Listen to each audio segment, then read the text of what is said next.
In the video, making 2026 the year of the Who, I mentioned that the first phase of the year of the Who is called awakening.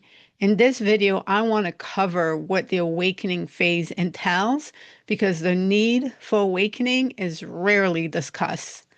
Awakening requires that we actively begin to question what we've assumed is normal so that we can reveal the lies that we've believed.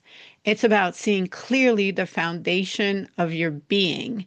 It's waking up to what your life is actually built on. Most personal and even faith-based development jump straight to becoming. Who do you want to be? Who are you becoming?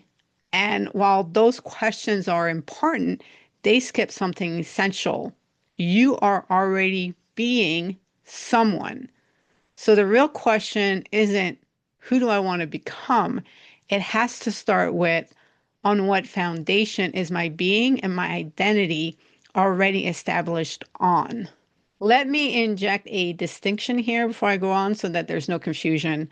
Awakening is not the same as developing self-awareness. Self-awareness helps you notice what's happening inside you, your thoughts, emotions, reactions, beliefs, motivation, and how those internal states influence your behavior and affect others. Self-awareness is incredibly valuable. We will discuss self-awareness and how to develop it in phase two, which is understanding who you are. Awakening is different. Awakening isn't about what's happening inside of you. It's about the foundation your life is built on, the assumptions, the agreements, and the sources of identity you're standing on. Because identity doesn't start in the future at some point, it's already operating in the present. You are already being someone, and that someone is already making decisions, carrying pressure, relating to people, and measuring yourself, your life against something. For many, identity has been built on the what, the ways of the world, which, by the way, the world is ruled by Satan. Therefore, he's driven us to an identity based on performance, output, achievement, and accomplishment. What we do has become who we are. This is where what we do now defines us. So we're always driven to want more. For others, identity is rooted in the who, given by God, made possible through Jesus. Our identity is received from the one who created us, and it is maintained and sustained through a relationship with him. It's not something we achieve. We didn't initially choose our foundation. We absorbed it. We were taught it. We were either taught based on biblical truth or the ways of the world. We learned what mattered by watching what was rewarded. We learned what had value by seeing what was praised. We learned how to belong by noticing what earned approval and respect and what didn't. Because our foundations are tied to our identities, awakening will and does feel uncomfortable because something familiar is being questioned. As I said in the beginning, awakening is about questioning what we've assumed is normal so that we can reveal the lies that we've believed. For example, it's completely normal to walk into a networking event and lead with what you do. That's how people introduce themselves, with what they do instead of who they are. It's normal to believe that my value comes from what I do. Everybody wants to know what I do, and then they'll decide if it's worth knowing who I am. So, yeah, I get it. You're probably thinking, yeah, well, that's how things go at a networking event. And to be honest, when I was doing my next level networking events, people were really hung up with introducing who they are before what they do because that's the way they've been trained. That, like, it's the way of the world. We have normalized placing what we do above and over who we are. Therefore, it's not a stretch that we live in a world where so many people think that what they do is who they are. Yet, Anyone worth their while in business knows that real business is conducted with people that you know, like, and trust. The business saying literally says you do business with people that you know, like, and trust. Yet we lead with what we do. The truth and the reality is that there's a lot of people that do what you do, but there's only one person who is who you are doing what you do. And that is your value. It's who you are, not what you do. Awakening is when we pause long enough to ask those questions. Why does this feel so normal? Who taught me this? Where does it come from? And what kind of being does this foundation create? And this is not just about upbringing, personality, or environment. There are deeper forces at work, forces in the spiritual realm.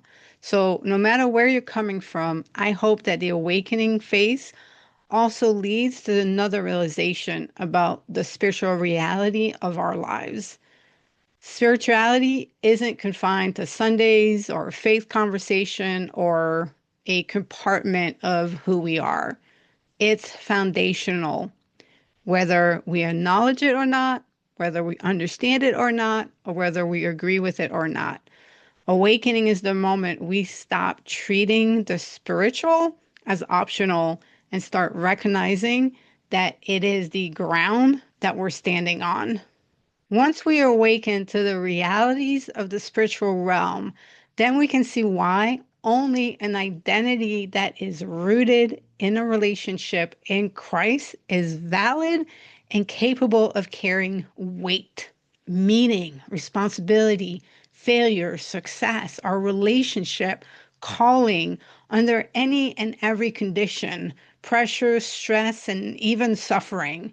The counterfeit identities rooted in the lies and the deception and the distortion of Satan can't carry any of the weights that we encounter in the world. But you don't have to take my word for it. The awakening phase isn't for me to tell you what to believe. It's for me to invite you into the process of questioning and helping you with what questions to ask. Awakening is when you do begin to ask whether the foundation of your identity is actually producing the inner life, the relationship, the depth of meaning, purpose, influence, and impact you desire for yourself that you're trying to build and have in your life. An inner life that is anchored in peace rather than pressure, is guided by conviction instead of anxiety, has clarity of purpose instead of constant comparison, is secure in identity even when outcomes are uncertain, can hold responsibility, failure, success, and waiting without collapsing. This is an inner life that doesn't need to be constantly propped up by performance or affirmation because it's grounded in truth. Relationships that are built on truth rather than usefulness are marked by presence, not transactions, allow for honesty without fear of losing worth, are shaped by love, accountability, and humility, are resilient under conflict because identity isn't underlined.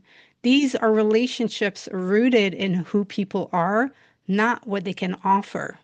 Meaning that isn't dependent on constant achievement, is sustained through season of obscurity and waiting, is rooted in obedience, not outcomes, extends beyond personal success into eternal purpose, remains intact even when plans change. This is meaning that doesn't evaporate when circumstances shift.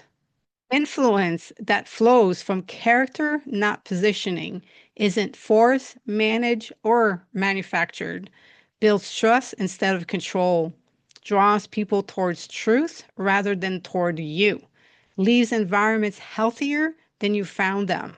This is influence that multiplies rather than consumes. Impact that outlives moments and milestones, shapes people, not just results, builds something that doesn't require constant maintenance, aligns with God's purposes rather than personal legacy, advances the kingdom, not just personal goals. This is impact that isn't measured only in numbers, but in transformation.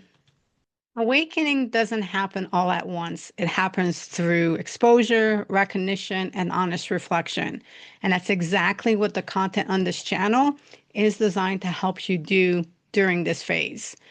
Check out the short series, the Is Who Over What for You shorts, the cost of living from the what versus who.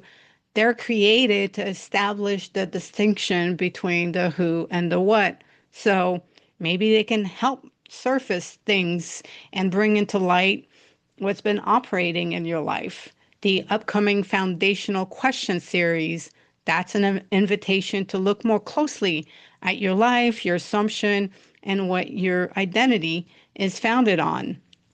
I will also be sharing my own awakening journey and the ways that I was living from the what, trapped into the lies and the deception and the distortion of the enemy, and what that cost me and what I had to come to terms with along the way. I also plan on doing more teachings and looking to engage with the content of the book, Who versus What When the Soul Takes the Stand. All this content is designed to help you get comfortable with questioning the norm and what's at work in your life.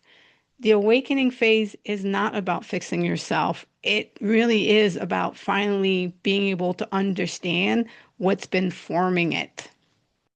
I hope as you watch and listen to the content that you'll engage and you'll interact through comments and questions. And I will absolutely establish opportunities for us to get into conversations about the content and what's coming up for you, because I know this isn't easy, and I do. I want to be there for you as you go through your awakening phase.